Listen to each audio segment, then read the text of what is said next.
চৰকাৰৰ মতে petrol diesel পৰ্যাপ্ত আছে, কিন্তু আশ্বস্ত হোৱা নাই দেশবাসী। সেয়ে চৰকাৰৰ বাৰম্বাৰ আহ্বান আৰু জাননীৰ পাছতো ৰাজ্যই আজিও অব্যাহত আছে হাহাকাৰ পৰিস্থিতি। পেট্ৰল পাম্পসমূহত এইদৰে ভিৰ কৰিয়েই আছে জনতাই। বাহনৰ লগতে লৈ আহিছে প্লাষ্টিকৰ ডাঙৰ গেলন। এই আতংকময় পৰিৱেশৰ মাজত শুকুৰবাৰে পেট্ৰল ডিজেলক লৈ চৰকাৰৰ ডাঙৰ সিদ্ধান্ত। হ্ৰাস কৰিলে পেট্ৰল ডিজেলৰ আবকাৰী শুল্ক। পেট্ৰলত 3 টকা আৰু ডিজেলত 10 টকা আবকাৰী শুল্ক হ্ৰাস।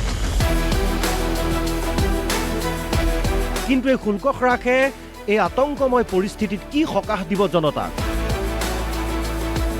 দাম হ্ৰাস হ'ব নেকি পেট্ৰল ডিজেলৰ?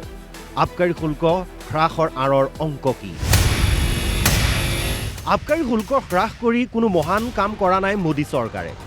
মোদী চৰকাৰ অহাৰ পূৰ্বে পেট্ৰলৰ আবকাৰী শুল্ক আছিল 9 টকা 48 পইচা। একেদৰে প্ৰতি লিটাৰ ডিজেলত আবকাৰী শুল্ক আছিল 3 টকা 56 পইচা।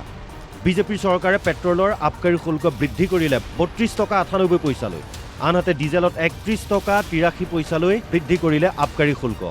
এইদৰে 10 বছৰত আবকাৰী শুল্কৰে জনতাৰ পৰা লুটিলে 28 লাখ কোটি টকা। গতিকে এতিয়া পূৰ্বৰ তুলনাত লুণ্ঠনহে অলপ হ্ৰাস পাইছে মোদী চৰকাৰৰ। কেন্দ্ৰই আবকাৰী শুল্ক হ্ৰাস কৰাৰ পাছতে এইদৰে তথ্যসহ সমালোচনা কৰিছে কংগ্ৰেছ সাংসদ প্ৰমোদ তিৱাৰীয়ে। इसे कहते हैं हाथ की सफाई और चोरी पकड़ी गई।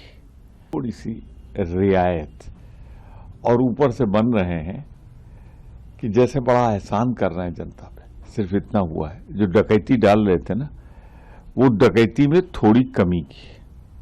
पेट्रोल डिजेल पाबলৈকে নাই, এনেস্থলত শুল্ক হ্ৰাস কৰিলে কি লাভ হ'ব? আৰজেডিৰ সাংসদ মিছা ভাৰতীৰ এই তাৎক্ষণিক প্ৰতিক্ৰিয়া।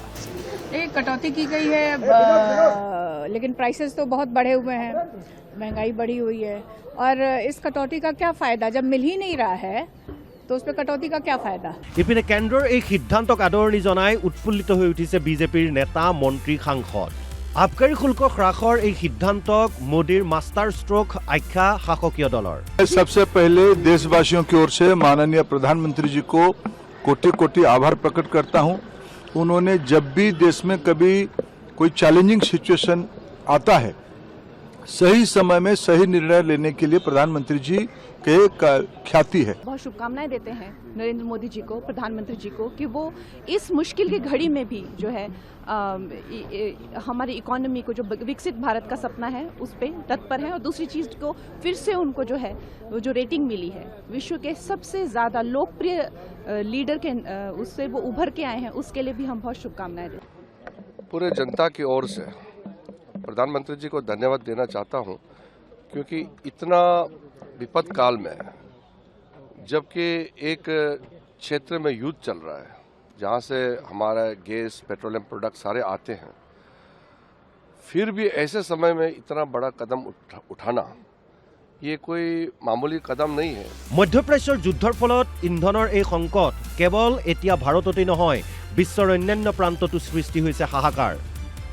ৰাছিয়াৰ ৰাষ্ট্ৰপতি পুতিনে সকীয়াই দিছে সমগ্ৰ বিশ্ব। পৃথিৱীজুৰি আকৌ কোভিডৰ দৰে বিভীষিকাৰ পৰিস্থিতি হ'ব।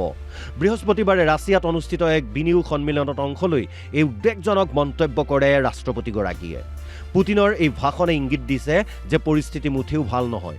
অৱশ্যে ইয়াৰ মাজতেই পৰিস্থিতি যিয়েই নহওক, ভাৰতত লকডাউন নহয় বুলি দেশবাসীক আজি আশ্বস্ত কৰে কেন্দ্ৰীয় বিত্তমন্ত্ৰী নিৰ্মলা সীতাৰমণে। I am surprised that some leaders are saying things like there will be a lockdown and there will be, shortages of LPG, shortages of diesel and so on.